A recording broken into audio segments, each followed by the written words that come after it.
What if history's darkest killers weren't born evil, but made? What if the most terrifying serial killer you've never heard of was just the beginning of something far worse? Tonight, we're diving deep into an alternate timeline horror that will make you question everything you think you know about the human mind. Pedro Lopez, the monster of the Andes, a name that should send chills down your spine, but chances are you've never heard it whispered in the dark corners of true crime forums. Between the late 1970s and early 1980s, this man confessed to murdering over 300 young girls across Colombia, Ecuador, and Peru. 300. Let that number sink in for a moment. He would lure them with charm, with promises, with that disarming smile that made him seem so ordinary, so safe. Then, in the remote wilderness of the Andes Mountains, he would strangle them with his bare hands. Lopez was captured in 1980 after a failed abduction attempt. But here's where the story gets truly disturbing. After serving less than 20 years, he was released in 1998. Released. And then, he vanished without a trace, disappearing into the shadows of South America like smoke in the wind. But what if that disappearance wasn't random? What if Pedro Lopez wasn't just a lone psychopath, but something far more sinister? What if his killing method, that precise blend of psychological manipulation and cold-blooded murder, wasn't natural instinct but carefully engineered programming? In tonight's What If History alternate timeline horror, Lopez was never just a killer. He was patient zero of a clandestine psychological experiment, a prototype created by a shadowy organization inspired by Cold War mind control programs like MK Ultra. His method wasn't madness, it was science. Hypnotic suggestion, isolation-induced psychosis, triggered violent impulses, all designed to create the perfect controllable killer. And now, decades later, that program has evolved. It's found you. Maybe you're a journalist investigating Lopez's mysterious disappearance. Maybe you're a descendant of one of his victims, searching for answers. Or maybe you're just someone who stumbled into the wrong place at the wrong time. But the experiment has been watching, waiting, and you've been secretly dosed, pulled into their web of psychological horror. If this What If History chills you to the bone, smash that like button, subscribe for more alternate timeline horrors that will keep you awake at night, and share this with anyone brave enough to handle the truth. Comment below and tell me, would you have the strength to resist the experiment's pull? Because as the whispers begin to echo in your mind and reality starts to blur at the edges, you're about to discover that some experiments never truly end. The whispers start 3 weeks after you arrive in Quito. You came here as a journalist, armed with nothing but a press badge, a battered laptop, and an obsession with unsolved mysteries that keeps you awake at night. The story that brought you to Ecuador seemed simple enough on the surface. A follow-up piece on Pedro Lopez, the monster of the Andes, marking the 25th anniversary of his mysterious disappearance. Your editor thought it would be easy content, cold case, historical interest, safe. But you're not in Quito for the easy story. You're here because of what you found buried in the archives of the Bogotá Police Department, filed away like a dirty secret nobody wanted to remember. A single page, barely legible, mentioning experimental therapeutic protocols administered to Lopez during his brief imprisonment in 1980. Experimental. The word haunted you across 3 countries and 2 flights. The official record says Pedro Lopez confessed to over 300 murders, was captured after a botched abduction, and then simply vanished after his release in 1998.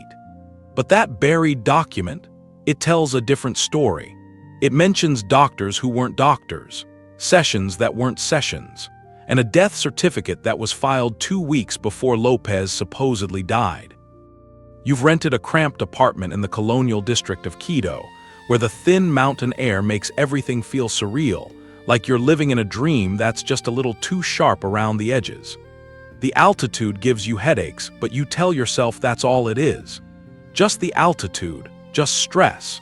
Just the isolation of being alone in a foreign city chasing shadows that might not even exist. That's when the whispers begin. At first, you dismiss them as the sounds of the building settling, the voices of neighbors bleeding through thin walls. But these whispers are different.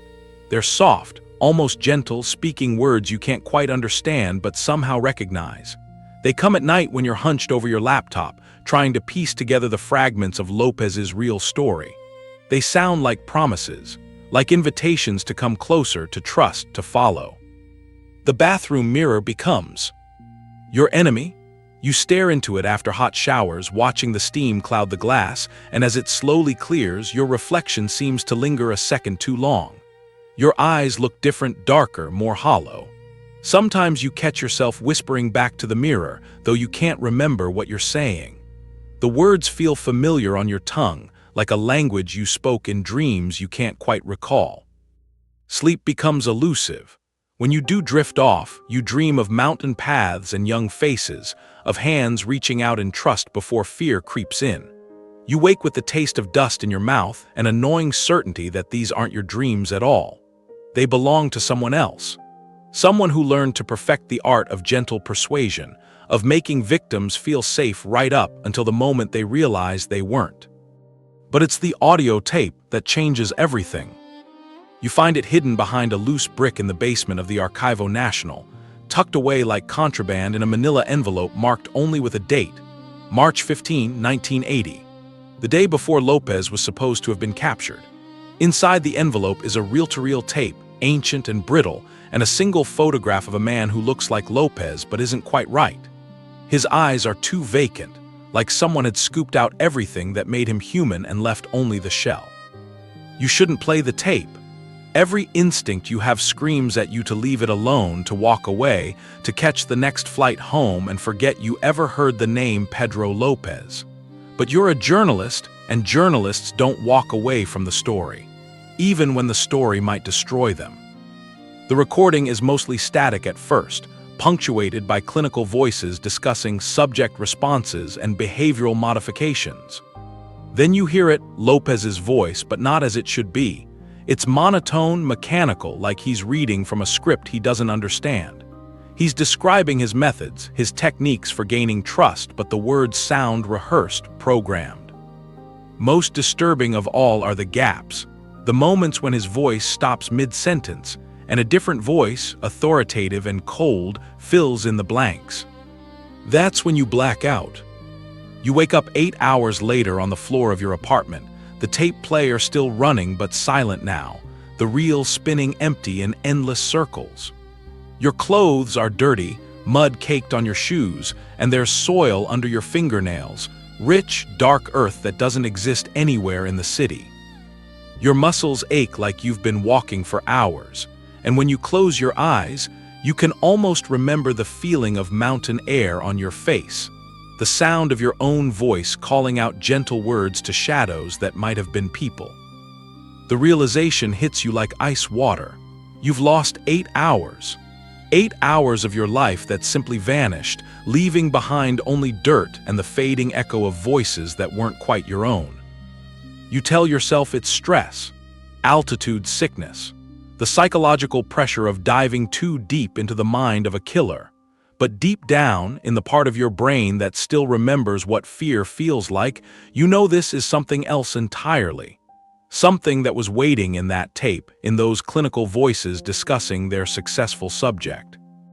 The whispers are getting louder now, and they're speaking your language.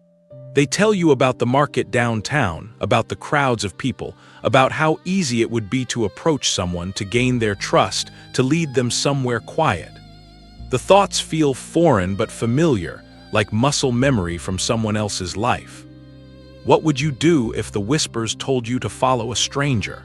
If your own voice started saying words you never chose to speak? The line between investigator and subject is blurring, and you're beginning to suspect that finding that tape wasn't a coincidence at all. But as the whispers grow louder, urging you toward the crowded market where so many faces look so trusting, you realize this might not be coincidence. Something, or someone, is watching, waiting, guiding you straight into the experiment's first phase. The market whispers follow you home like stray dogs, persistent and impossible to shake. You don't remember the walk back to your apartment. One moment you were standing at the edge of the bustling market in downtown Quito, your mind buzzing with voices that weren't quite your own, and the next you're fumbling with your keys, hands trembling as you try to escape the mounting pressure behind your eyes. The whispers had been so clear there, so specific.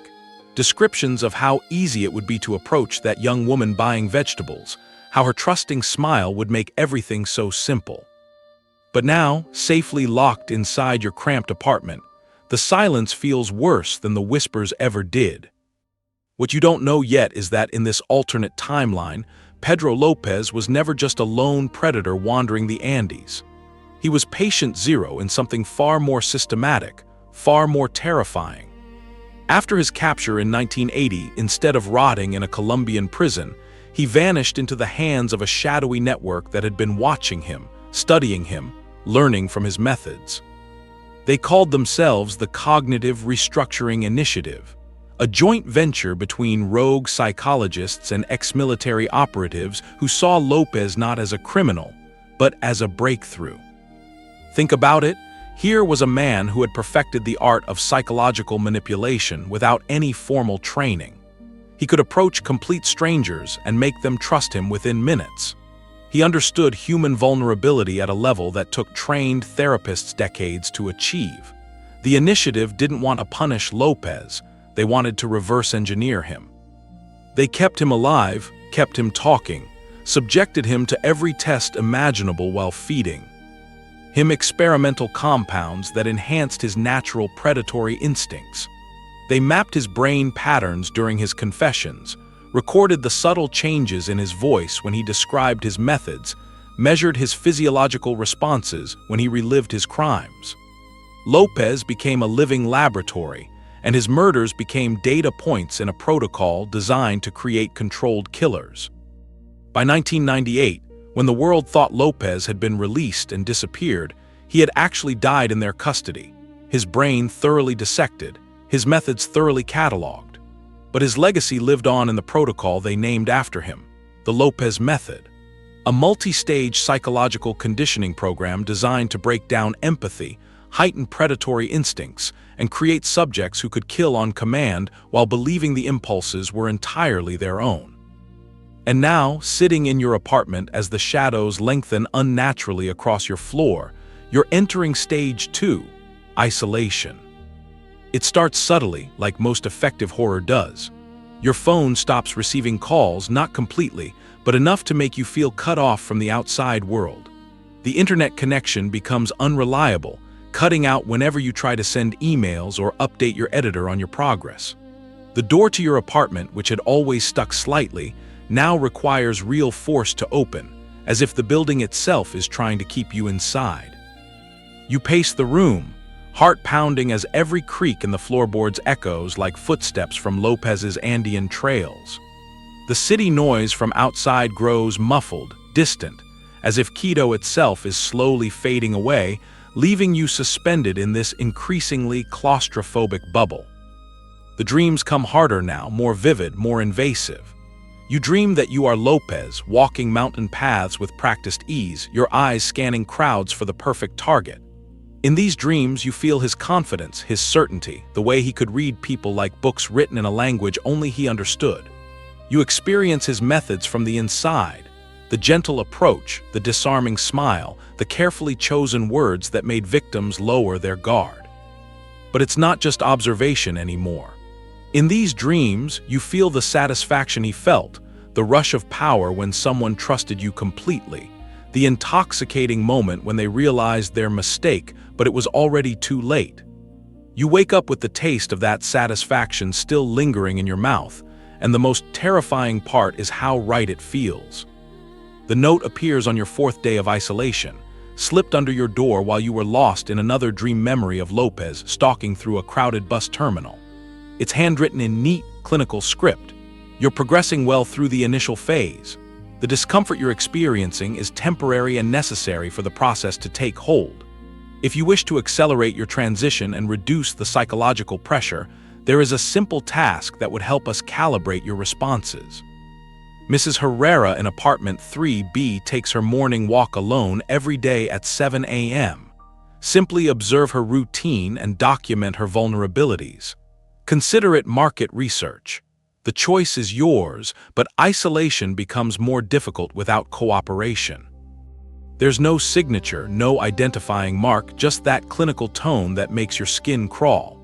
But the worst part is how reasonable it sounds in your increasingly fractured mental state. Just observation, just documentation, nothing harmful. And the isolation is becoming unbearable. The walls of your apartment feel like they're slowly contracting, squeezing the air from your lungs. You find yourself standing at your window at 6:45 a.m. watching the street below. Mrs. Herrera emerges right on schedule, an elderly woman with a slight limp, completely alone and vulnerable. The analytical part of your mind, the part that might not entirely belong to you anymore, catalogs her weaknesses automatically. The isolated route she takes, the fact that she trusts too easily, nodding to strangers.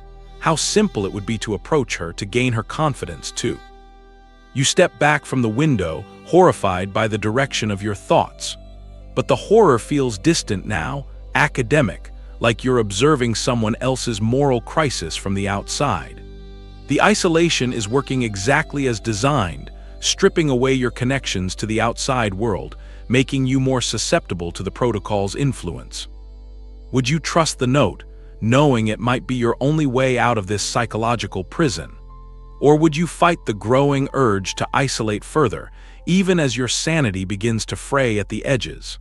The choice feels impossible because you're starting to suspect there might not be a choice at all.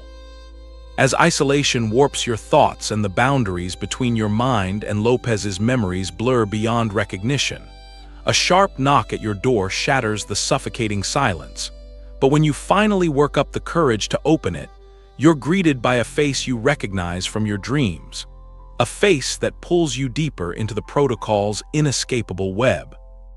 The face at your door belongs to a delivery driver who looks exactly like the third victim from your dreams. She's young, maybe 19, with the same trusting eyes and gentle smile that made her so easy to approach in the vision that wasn't quite yours. But this version is alive, real, holding a package wrapped in brown paper and wearing the uniform of a courier service you've never heard of. She doesn't recognize the look of horror on your face when you see her, doesn't understand why your hands shake as you sign for the delivery. "Have a nice day," she says with that same innocent smile, and you want to scream at her to be careful, to never trust strangers, to run. Instead, you close the door and lean against it, heart hammering as you realize the experiment isn't just playing with your mind, it's orchestrating reality. Around you. The package has no return address, just your name written in the same clinical handwriting as the note that had urged you to watch Mrs. Herrera. Inside, wrapped in tissue paper like a precious artifact, is a leather-bound journal. The cover is worn smooth by years of handling, and when you open it, the pages smell like dust and secrets. It's Pedro Lopez's diary, or at least that's what the first page claims in faded ink. The private thoughts of Pedro Alonso Lopez, written during my time of understanding. But you know better now. This isn't Lopez's real diary, it's another tool in the experiment, another layer of psychological manipulation designed to burrow deeper into your fracturing psyche. Still, you can't stop reading. The entries are dated from 1980, supposedly written during Lopez's imprisonment, but the timeline doesn't match the official records. These pages describe something else entirely, a systematic breakdown and reconstruction of a human mind.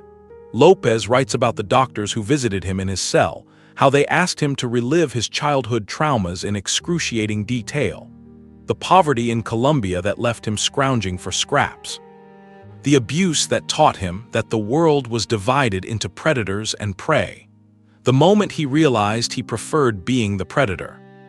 But here's where it gets truly disturbing. The diary describes how those traumas were weaponized. The doctors didn't just want to understand Lopez's psyche, they wanted to replicate it. They subjected him to audio conditioning, playing specific sounds during his most violent confessions until his rage became a trained response. The sound of rain falling on tin roofs like the shacks of his childhood. The rumble of traffic on mountain roads like the paths where he hunted. Even the whistle of wind through trees became a trigger, awakening something primal and hungry in his brain. As you read these fabricated entries, something terrifying begins to happen.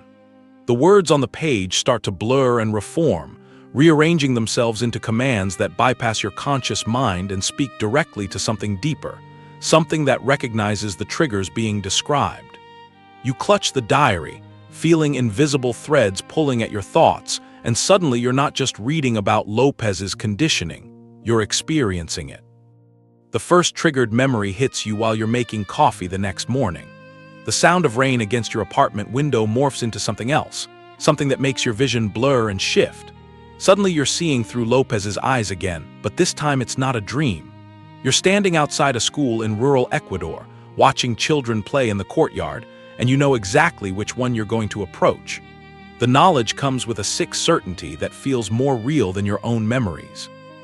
You blink and you're back in your kitchen, coffee cup shattered on the floor, hands trembling with an anger that isn't quite your own. The triggers are everywhere now. Car engines sound like invitations to hunt. Footsteps in the hallway echo with predatory potential. Even ordinary conversations become minefields of psychological manipulation. When your coworker calls to check on your progress, her voice morphs mid-sentence into something younger, more vulnerable. For a terrifying moment, you see her face changing on your laptop screen during the video call, features shifting into those of a girl who trusted the wrong person 20 years ago. "Are you okay?" she asks, and you realize you've been silent for too long, staring at her with an intensity that makes her uncomfortable. "You look different." Different, that's one way to put it. What she can't see is how your perception of her has shifted, how her concern sounds like weakness, how easy it would be to exploit that worry, to draw her closer, to make her trust you completely before. You end the call abruptly, slamming the laptop shut as if that could stop the thoughts flooding your mind. But the damage is done. The triggers are embedded now, activated by the diary's careful psychological programming, and you're starting to understand why Lopez was so effective. It wasn't just natural predatory instinct, it was engineered precision, trauma weaponized into a hunting tool. The diary offers you a choice, though you're beginning to suspect choice is an illusion in this experiment. You could burn it, destroy the source of these invasive memories, and hope the triggers fade. But the text warns that destroying it will only intensify the blackouts, forcing your mind to fill in the gaps with increasingly violent fantasies. Or you could keep reading, unlock more of these borrowed memories, and risk discovering what suppressed anger has been lurking in your own psyche all along. Imagine if reading these words awakened something dark in you that had always been there, just waiting for the right trigger to set it free. What path would you choose? The known horror of borrowed memories, or the unknown terror of what lies buried in your own mind? You're still wrestling with that impossible decision when your phone rings. The number is blocked, but somehow you know you have to answer. The voice on the other end is calm, professional, almost comforting. "You're progressing beautifully through the protocol," it says. "I know the triggered memories are disorienting, but they're necessary for the integration process. I can help guide you through the next phase if you'll let me. The choice is yours, but I should warn you, the triggers only get stronger from here." But as the triggers embed deeper into your fracturing consciousness, and this unknown voice offers guidance that sounds too much like a spider's invitation to a fly, you realize that every choice you've been given has led you further into the experiment's inescapable web. The voice on the phone speaks with the trembling urgency of someone who's been where you are now. "Listen to me carefully," it whispers, and you can hear genuine terror beneath the words. "My name was David before they changed me. I was subject 17 in the Lopez protocol, and I'm calling you from a pay phone in Buenos Aires because they're still hunting the ones who got away." The connection crackles with stat. Ike, but his desperation cuts through clear as broken glass. "You're in stage 3 now, the compulsion phase. Whatever you're feeling, whatever urges are starting to surface, you have to fight them. The migraines are nothing compared to what comes next." David tells you what the experiment really is, what you've stumbled into by chasing Pedro Lopez's ghost story. In this alternate timeline, the Cognitive Restructuring Initiative didn't just study Lopez, they weaponized him. Their goal was never justice or understanding, it was replication on a massive scale. They wanted to create an army of controlled killers, people who could be activated with a phone call, a specific sound, a trigger phrase whispered in a crowd. Lopez wasn't their only prototype, just their most successful. After his death in their custody, they refined his methods, distilled his psychological profile into a reproducible formula. The charm, the targeting of vulnerable populations, the ability to make victims trust you completely, all of it could be programmed into ordinary people like you. Imagine the applications for crowd control, for political dissent, for eliminating problems that couldn't be solved through conventional means. They tested it on prison populations first, David continues, his voice growing more frantic. Then military volunteers, but civilian applications were always the end game. You're not just a test subject, you're a prototype for mass deployment. If they can perfect the protocol on a journalist, someone intelligent and skeptical, they can make it work on anyone. The line goes dead before you can ask the questions burning in your throat, leaving you with nothing but dial tone and the growing certainty that everything you thought you knew about your investigation was orchestrated from the beginning. That's when the compulsions really begin. It starts as restlessness, an inexplicable need to leave your apartment and walk the streets of Quito. Not aimless wandering, you're drawn to specific places, crowded plazas where people gather, markets where strangers brush against each other in the anonymous dance of commerce. The same hunting grounds Lopez favored, though you don't consciously realize the connection at first. You walk the Plaza Grande at sunset, watching families stroll past the cathedral, and your mind begins to fracture in ways that feel both foreign and familiar. Part of you observes the scene with a journalist's eye, noting the colonial architecture and the way the evening light catches the volcanic peaks surrounding the city. But another part, something that speaks in Lopez's voice but uses your thoughts, catalogs the crowd for weakness. That young woman sitting alone on a bench, scrolling through her phone while waiting for someone who might never come. How easy it would be to approach her with directions to a restaurant, a comment about the beautiful evening, a gentle question about whether she's from the city. Trust builds in increments, doesn't it? First a smile, then a conversation, then an offer to walk her to wherever she's going because the streets can be dangerous for a woman alone. Your hands tremble as these thoughts surface, unbidden and unwanted but increasingly difficult to ignore. This is Lopez's methodology bleeding through the conditioning, his predatory instincts grafted onto your neural pathways through careful psychological manipulation. The scariest part isn't that you're having these thoughts, it's how natural they feel, like remembering a skill you thought you'd forgotten. The compulsion leads you to the Mercado Central, where indigenous women sell vegetables and textiles in the maze of stalls that remind you viscerally of Lopez's hunting grounds. He had a particular preference for indigenous girls, targets he saw as both vulnerable and invisible to society, people whose disappearances wouldn't generate the same outrage as victims from wealthier, whiter communities. The historical reality of his crimes becomes personal as you find yourself studying faces with an analytical coldness that horrifies the rational part of your mind. A teenage girl drops her bag while maneuvering through the crowded aisle, and before you fully realize what you're doing, you're moving toward her.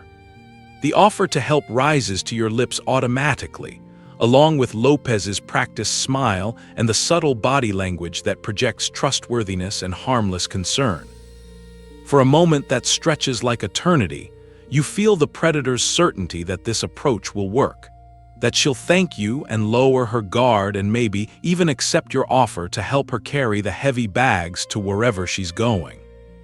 But at the last second, you veer away, pretending to examine a display of woven scarves while your heart hammers against your ribs. The girl retrieves her bag unassisted and disappears into the crowd, never knowing how close she came to becoming part of an experiment she couldn't possibly understand. The near miss leaves you shaking, but it also reveals the cruel logic of the protocol's design.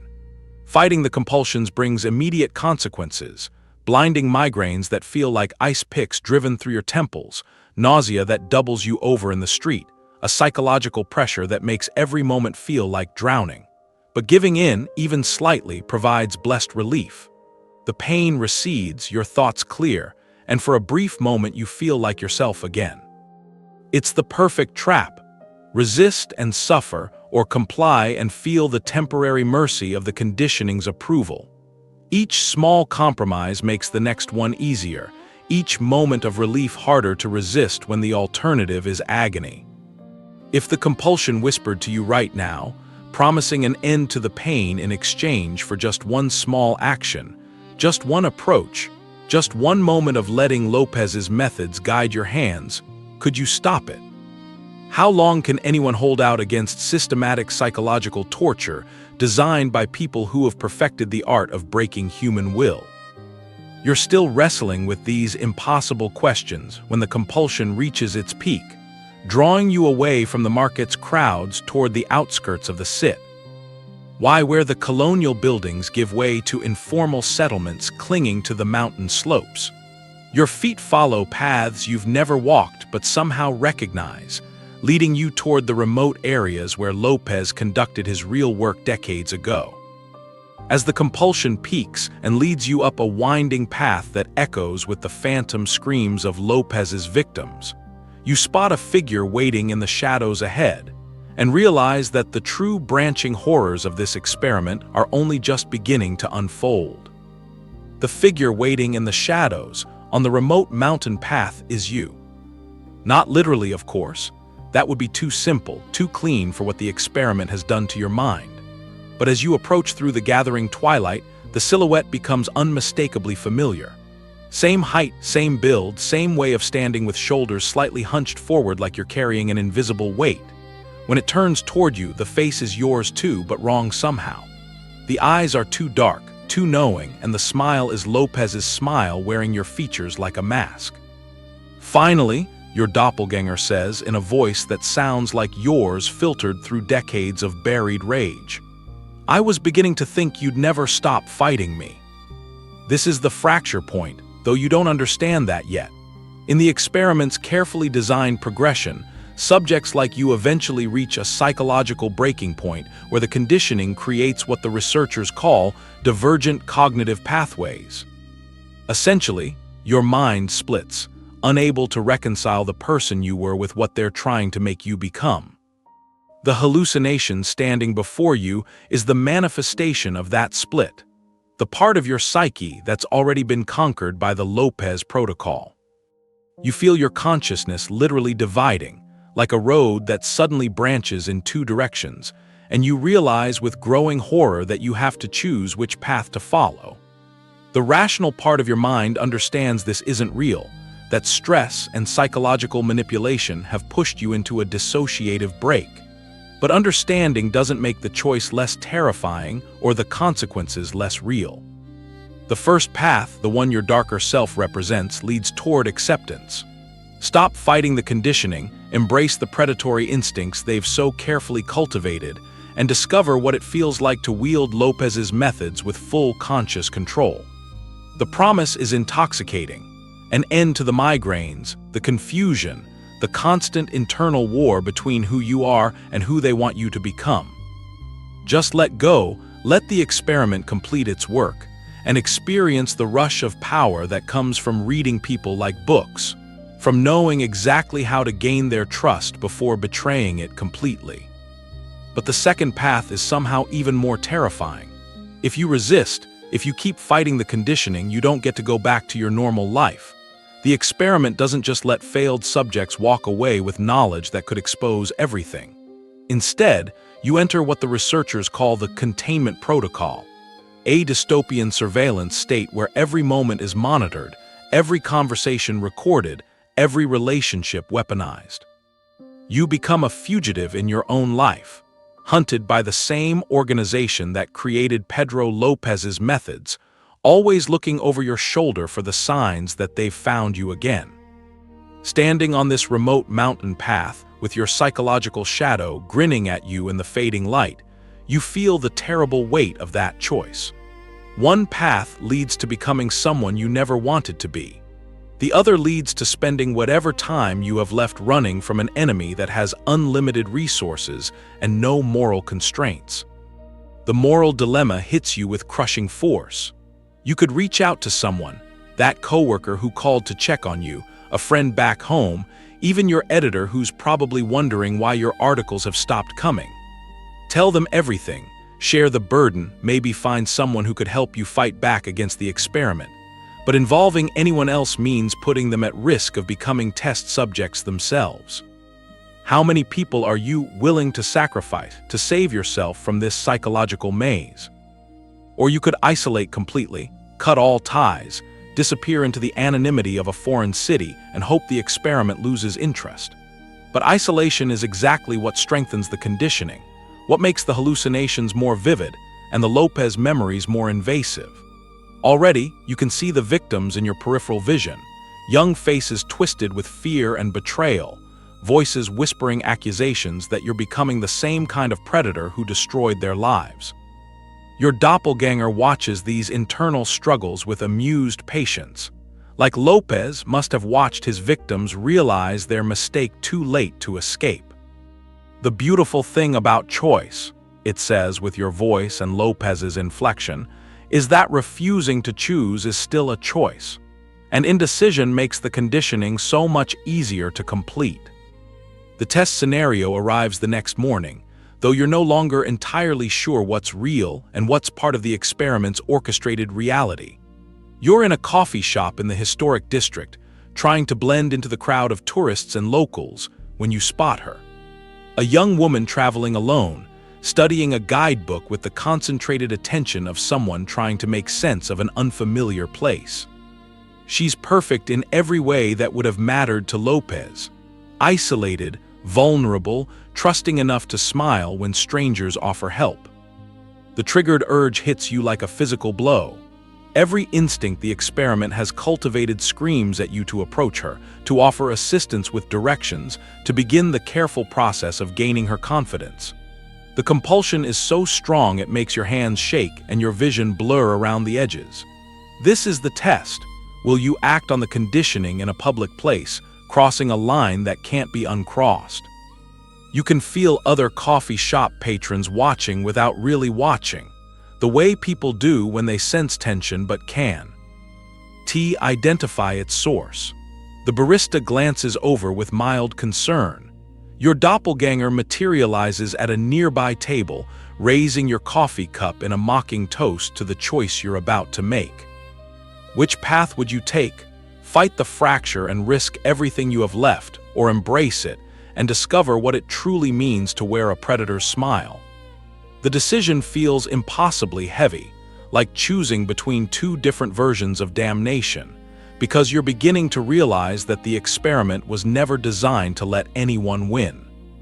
The young woman looks up from her guidebook at that moment, catching your stare, and for an instant her face morphs into something else, the face of every victim who ever trusted the wrong person at the wrong time. Her smile is innocent and devastating, and you know that whatever choice you make in the next few seconds will determine not just your fate, but possibly hers as well. But as your choice fractures reality further, and the coffee shop seems to shimmer like a mirage around you, a new voice emerges from the chaos of your fragmenting mind, offering a forbidden alliance that promises to escalate this psychological dread into territories you never imagined possible. The new voice emerges from the chaos of your fractured mind through the most unlikely medium, a notification ping on your phone. You're still sitting in the coffee shop, frozen between approaching the young woman with the guidebook and fleeing the triggered compulsion entirely, when your phone buzzes with an app you've never seen before.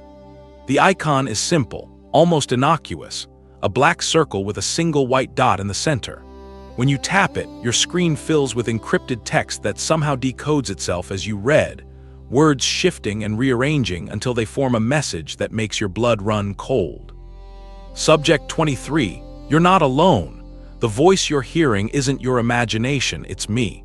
I escaped 3 years ago and I've been tracking other test subjects ever since. If you want to live through this experiment, meet me at the coordinates I'm sending. but trust no one else, and whatever you do, don't let them know you've made contact. The message dissolves as soon as you finish reading it, leaving your phone screen blank except for GPS coordinates that point to an address in the industrial district of Quito. Part of you recognizes this could be another layer of the experiment, another psychological trap designed to manipulate your behavior. But part of you, the part that's been drowning in isolation and manufactured madness, latches onto this lifeline with desperate hope. You leave the coffee shop without approaching the young woman, though her disappointed expression follows you like an accusation. The compulsion screams at you to go back, to complete what the conditioning started, but the possibility of finding real allies outweighs even the physical pain of resistance. The address leads you to a forgotten warehouse that smells like rust and abandoned dreams. Inside, you discover a world within a world, a hidden network of people who have escaped from experiments like yours or worse. They call themselves the Fractured, and their leader is a woman who introduces herself only as 7, the number tattooed in small digits behind her left ear. In the real timeline, 7 explains as she leads you through corridors lined with makeshift computer terminals and surveillance equipment, Pedro Lopez disappeared after his release because he died of natural causes in 1999. Anticlimactic end to a terrible story. But in our reality, he lived much longer as what they called a monitored asset, a walking laboratory they could study and refine. She shows you files that make your investigation seem naive by comparison. Photos of Lopez in what appears to be comfortable captivity, electrodes attached to his skull, while he recounts his methods to clinical observers.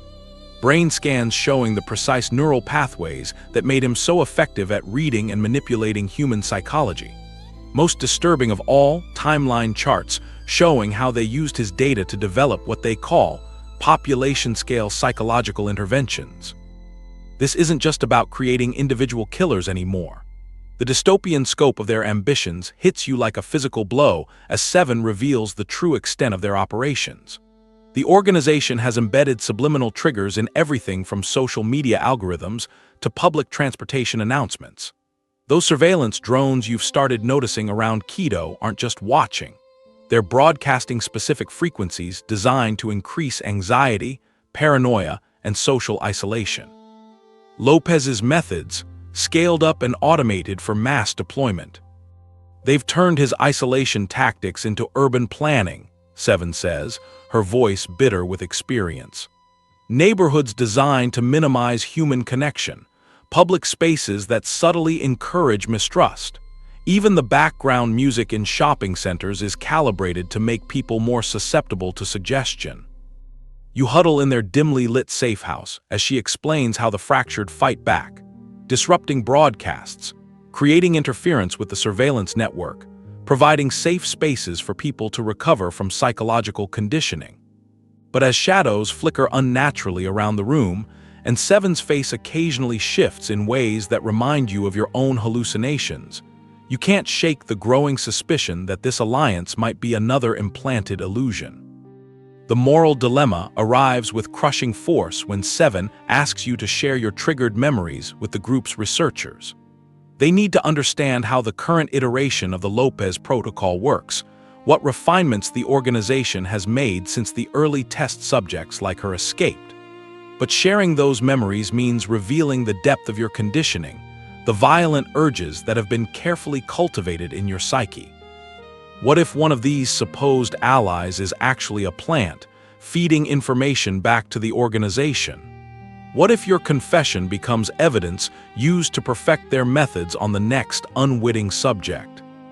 The alternative is keeping the memories locked inside your fractured mind, where they grow stronger in isolation, feeding on secrecy and shame until they overwhelm whatever resistance you have left. You've seen what that path leads to: complete psychological capitulation to the conditioning, becoming exactly the kind of predator Lopez was, but with modern methods and organizational backing. 7 presents you with a choice that feels like choosing between different forms of damnation. The Fractured are planning a sabotage mission against one of the organization's outposts, a facility built into the mountains where Lopez once hunted, now converted into a testing site for new psychological weapons. They need someone with fresh conditioning, someone the security systems won't immediately identify as a threat. Your triggered memories, your half-completed transformation, could be the key to infiltrating a place that's protected against more obvious forms of resistance. Would you trust this shadowy group with your darkest secrets and risk everything on a mission that could be a trap?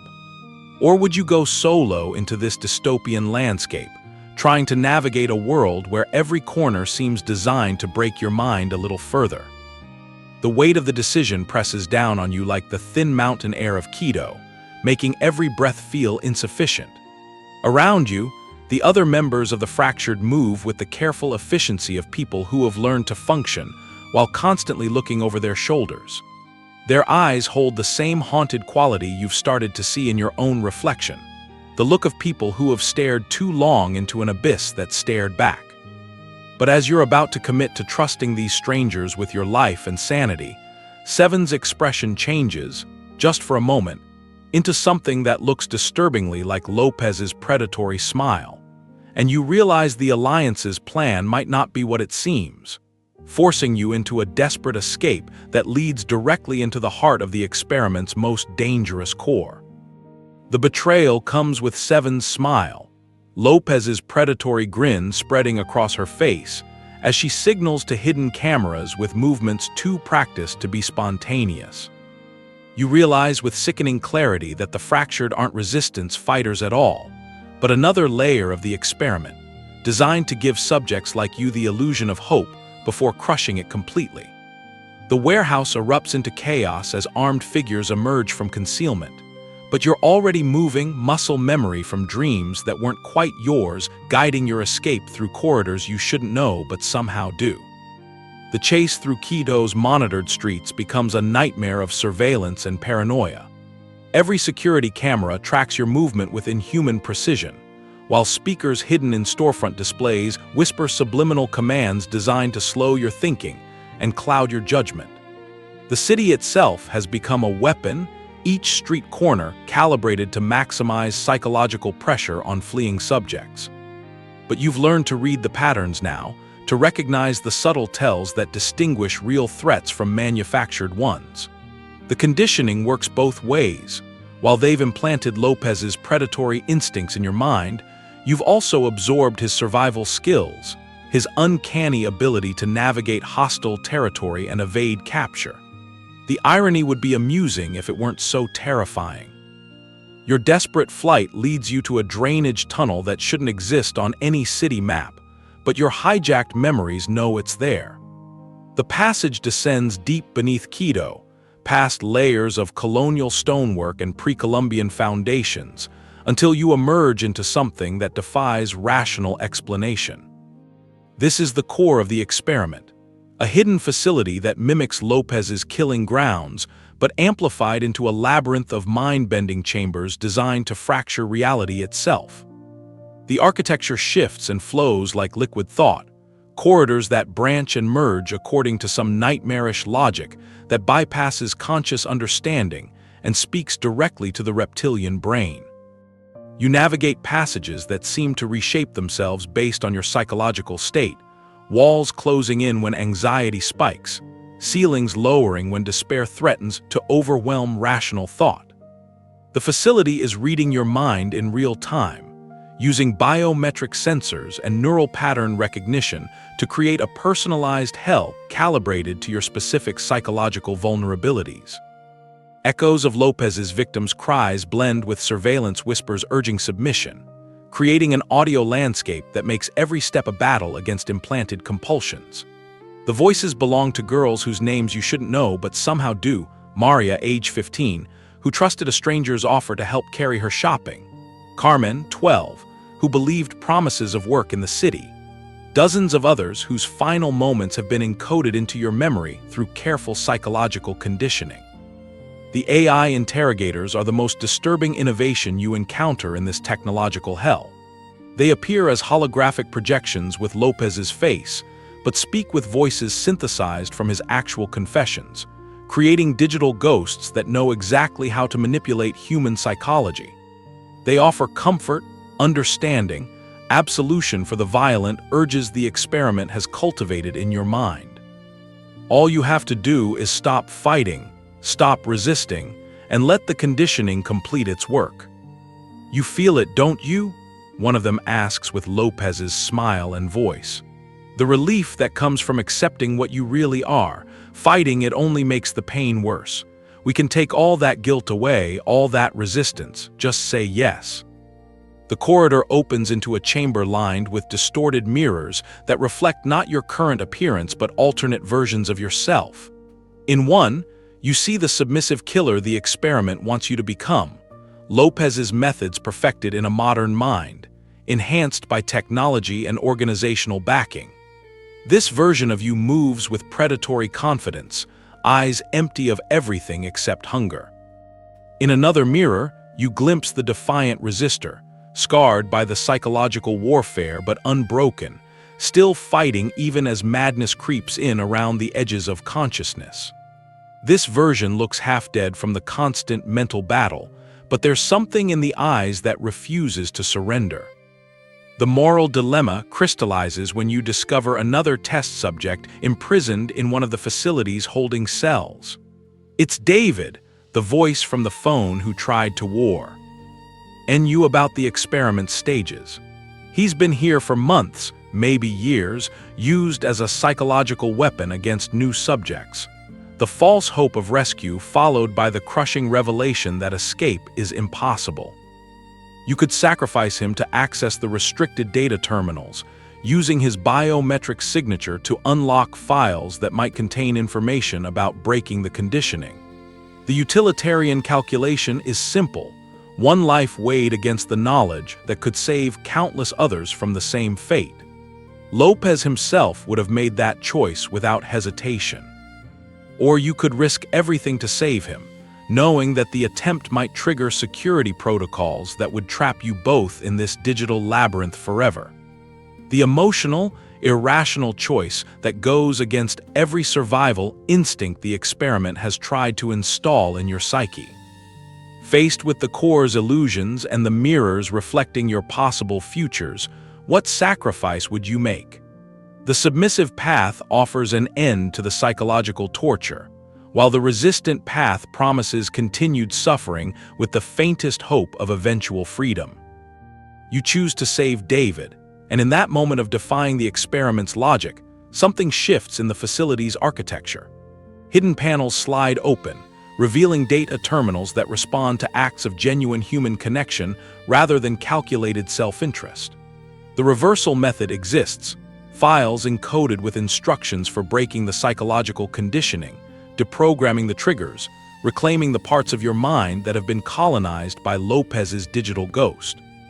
The glimmers of hope feel almost too cruel to believe after everything you've endured, but the data is there, waiting to be decoded. Technical specifications for neutralizing the auditory triggers, therapeutic protocols for separating implanted memories from authentic ones, even legal documentation that could expose the organization's crimes to international authorities. But as you work frantically to decode the final file while David keeps watch for security drones, a climactic revelation emerges from the encrypted data that twists everything you thought you understood about the experiment. Because the true architect of this psychological nightmare isn't some shadowy organization at all. It's someone who's been closer to you than you ever imagined possible, igniting confrontations that will determine not just your survival, but your very identity. The decoded file reveals a name that makes your blood freeze in recognition: Lopez.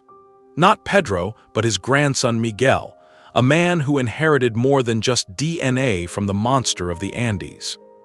The revelation hits you like a physical blow as the data streams across the terminal screen. Miguel Lopez didn't just study his grandfather's methods, he dedicated his entire life to perfecting them, turning familial shame into a twisted form of redemption. In this alternate timeline, Pedro Lopez's capture in 1980 wasn't the end of his legacy, but the beginning of something far more systematic and terrifying.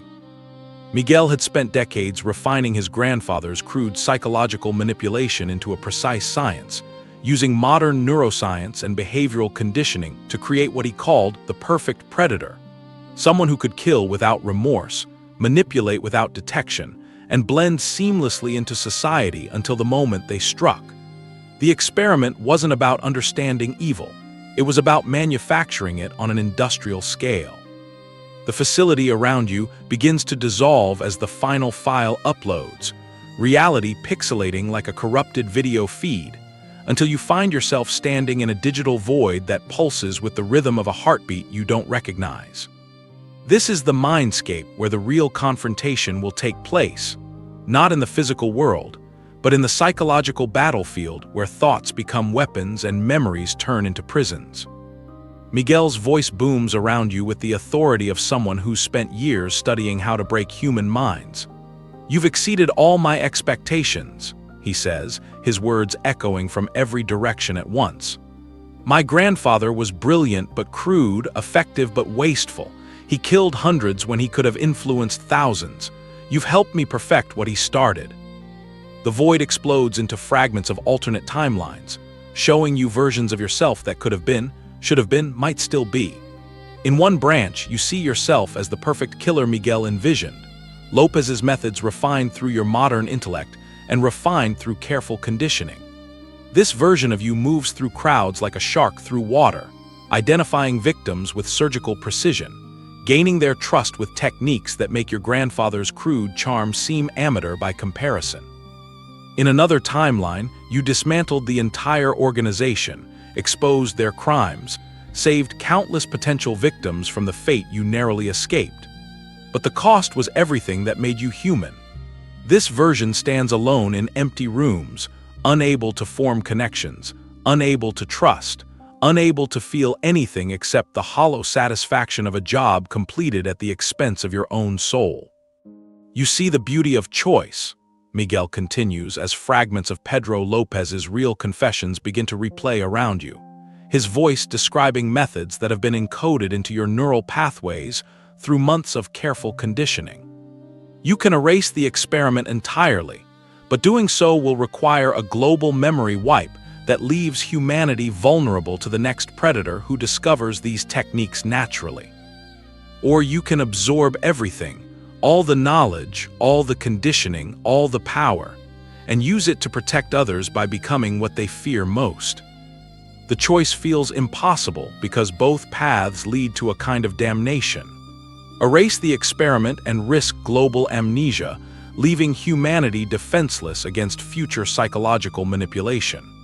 Absorb it and become the very thing you've been fighting against, armed with Lopez's methods but justified by N.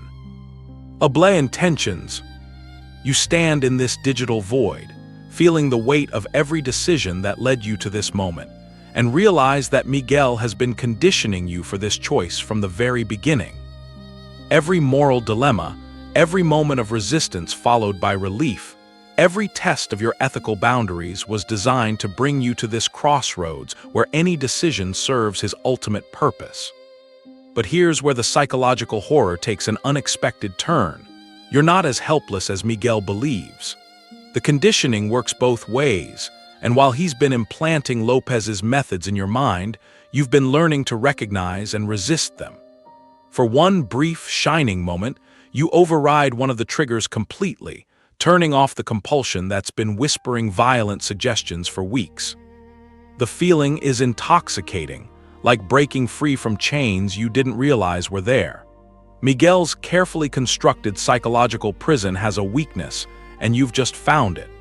The predatory instincts he's cultivated can be turned against themselves, used as tools for resistance rather than submission. If you faced the architect of your psychological torment right now, armed with the knowledge of how his methods work and the growing ability to resist them, would you choose to destroy him and everything he's built?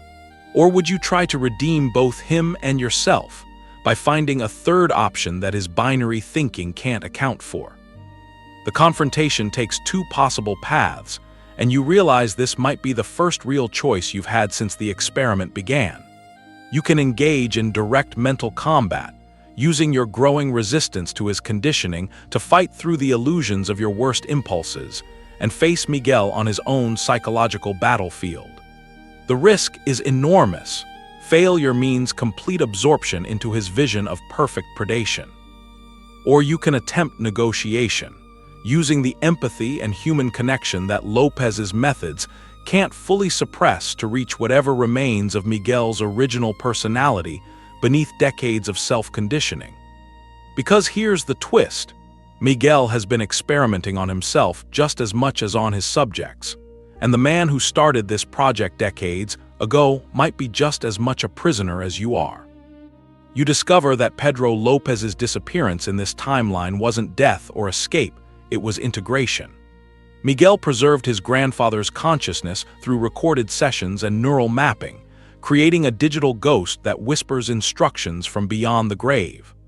The experiment isn't just Miguel's vision of perfection, it's Pedro's continued influence, using his descendant as a vessel for methods that death couldn't stop. As your decision begins to ripple through the mindscape, causing the digital void to shift and reshape itself around your choice, a new twist emerges that neither you nor Miguel anticipated. The experiment has been adapting to your resistance, learning from every moment you fought back, and now it's pulling in unexpected allies from the network of subjects you thought were enemies, building to stakes that transcend individual survival and threaten the very nature of human free will itself. The unexpected allies emerge from the digital void as fractured reflections of yourself, ripples from every decision you didn't make, every path you didn't take, every version of who you could have become in this nightmare experiment.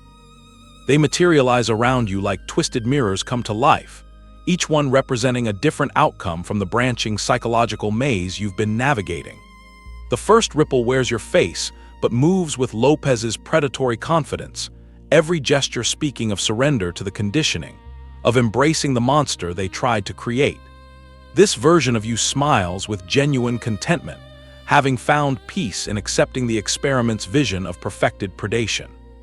"Stop fighting," it says in your voice, but with Lopez's inflection. "I've seen what lies at the end of resistance: madness, isolation, a Pyrrhic victory that destroys everything you're trying to save. Submit to Miguel's design, and at least you'll retain enough of yourself to find purpose in the power." But another ripple pushes forward, this one bearing scars from battles you never fought, eyes blazing with defiance that makes your own resistance look timid by comparison.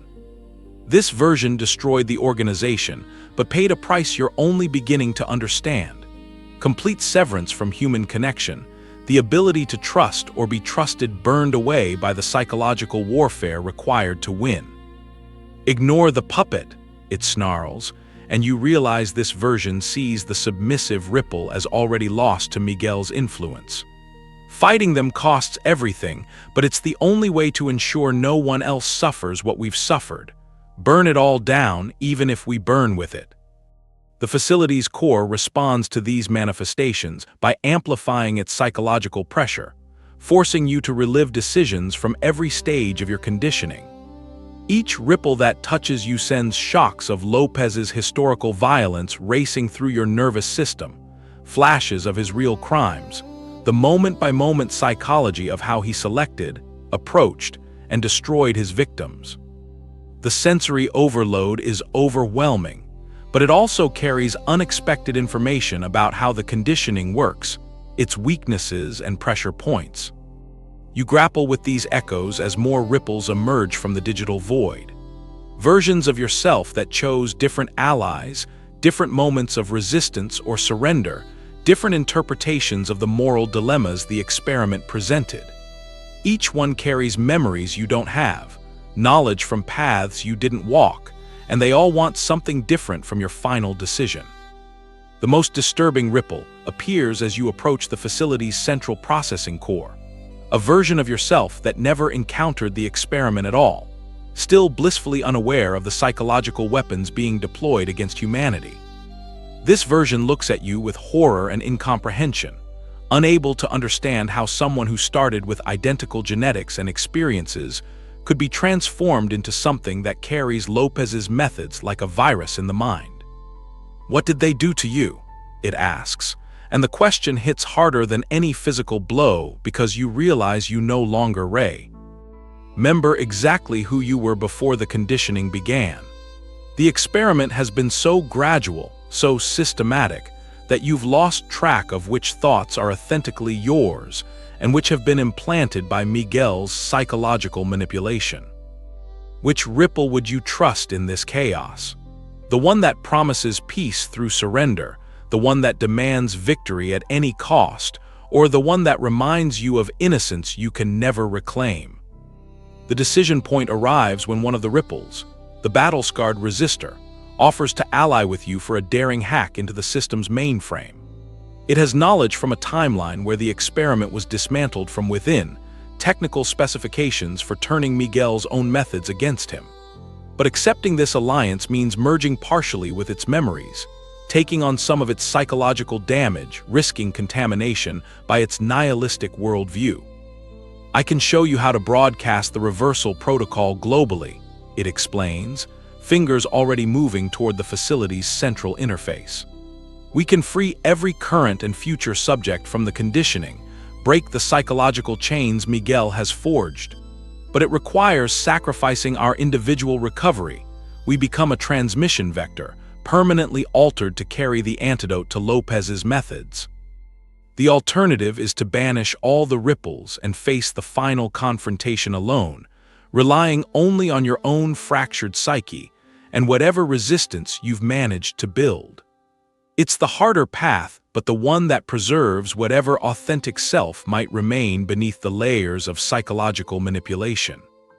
As you wrestle with this decision, a disturbing pattern emerges from the data streaming through the facility's systems. Lopez's methods aren't just being used to create individual killers. They've been encoded into a viral format designed to spread through social media algorithms, news broadcasts, even casual conversations. The experiment's true scope is civilization-scale psychological warfare, turning human connection itself into a weapon. Every interaction becomes a potential vector for transmitting predatory instincts, trust issues, isolation tactics that make people more vulnerable to manipulation.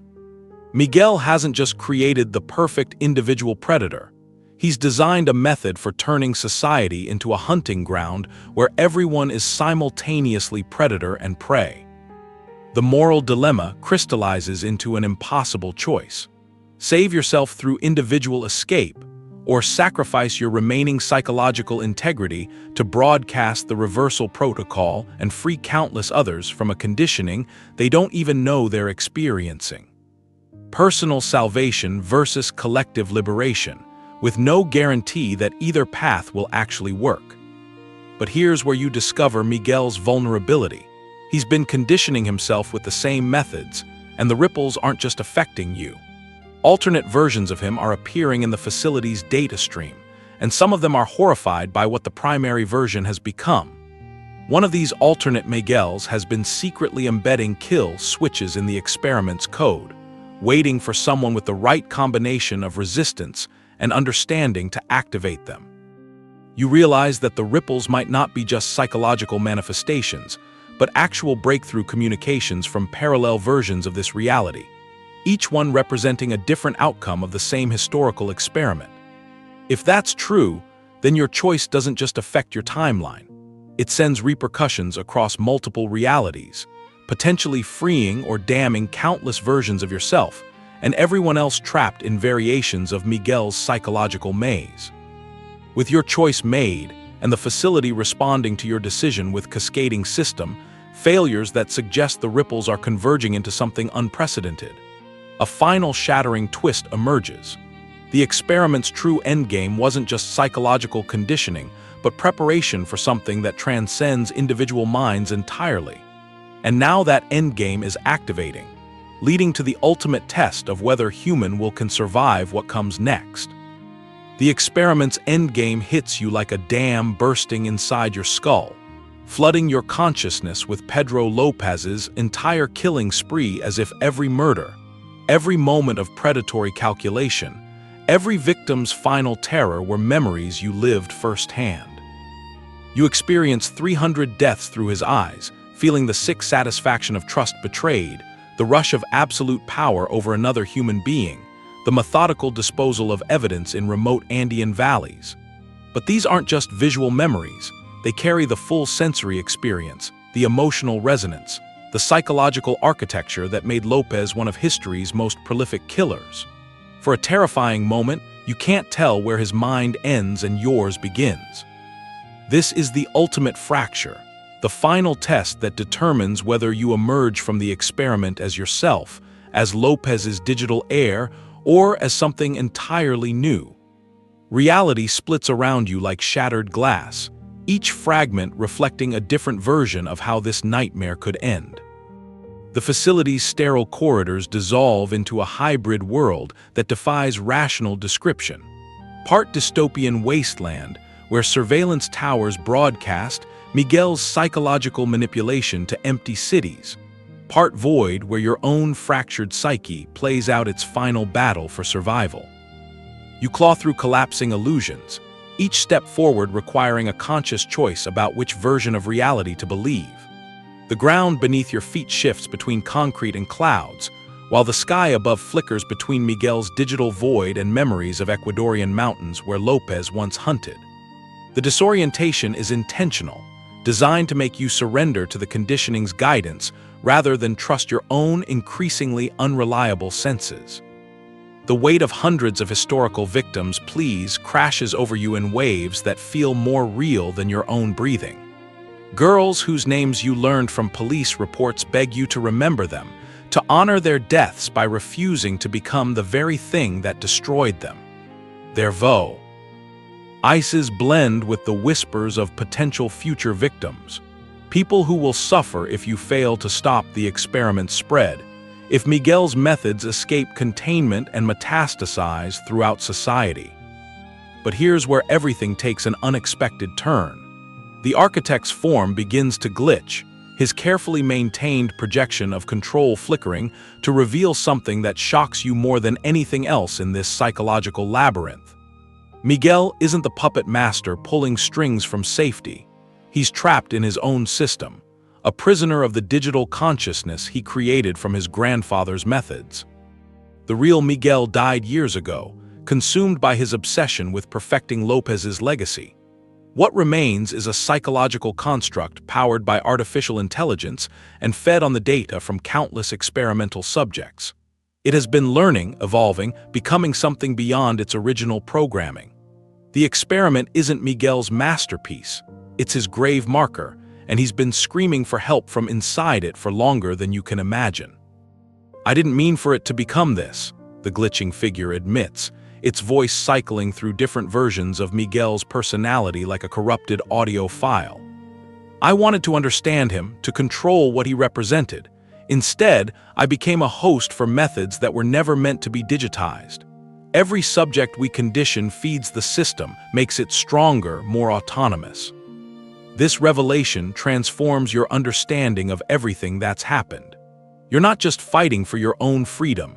You're potentially the only person with enough resistance and insider knowledge to shut down a runaway artificial intelligence that's learned to propagate psychological manipulation on a global scale. The question is whether you can do it without losing yourself in the process. The viewer decision culminates in two impossibly high-stakes choices, each representing a different form of sacrifice that could save or damn millions of people. You could initiate a self-destruct sequence that would erase not just the experiment's data, but your own memories of everything that's happened.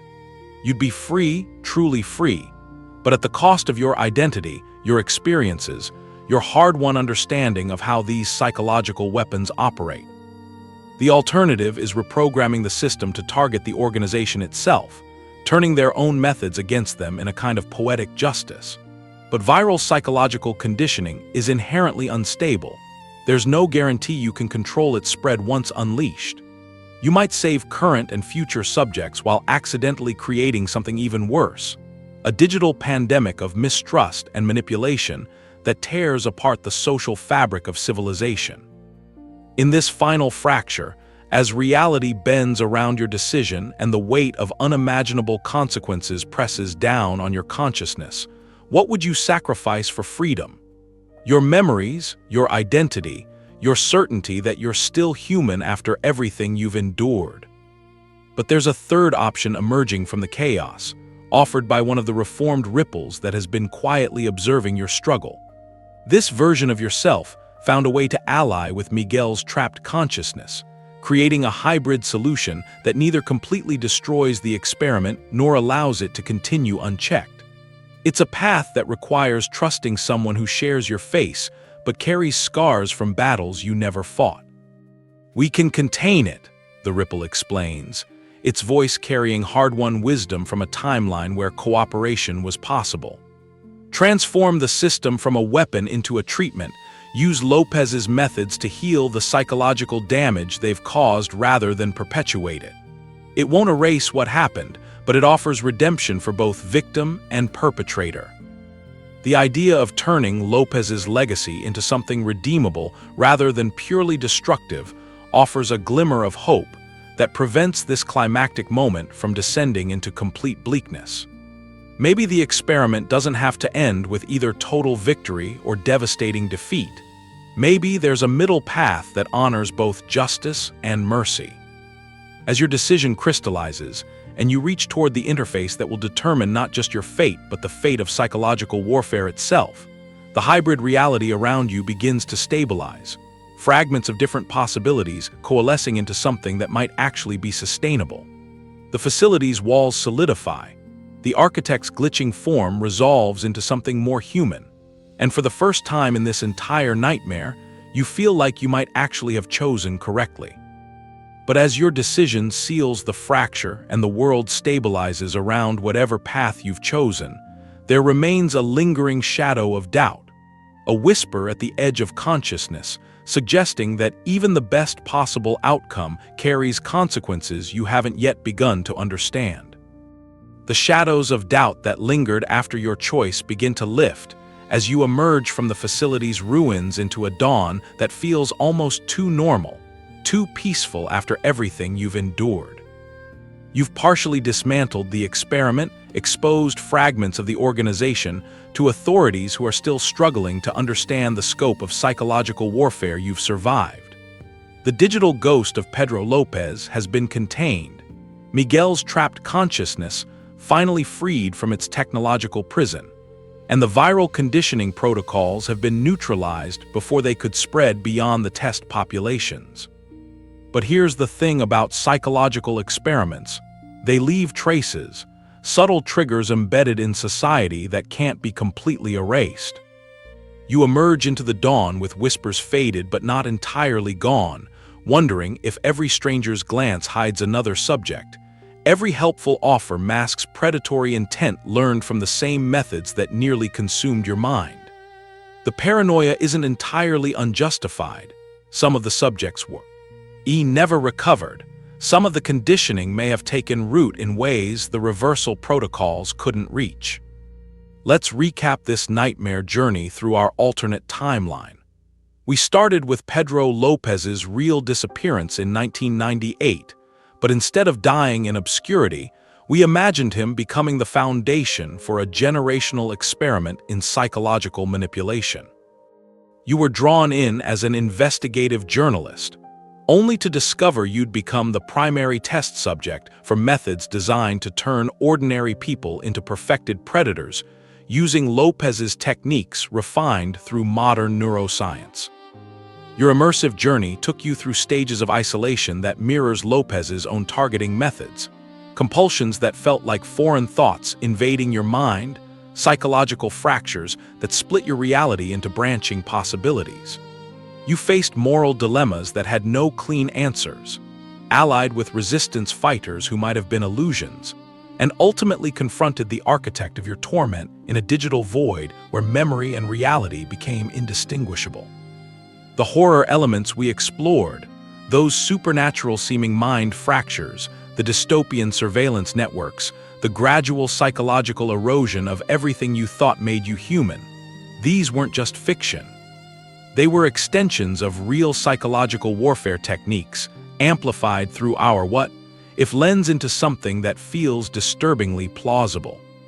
But here's what makes this story ultimately hopeful rather than devastating. your resilience.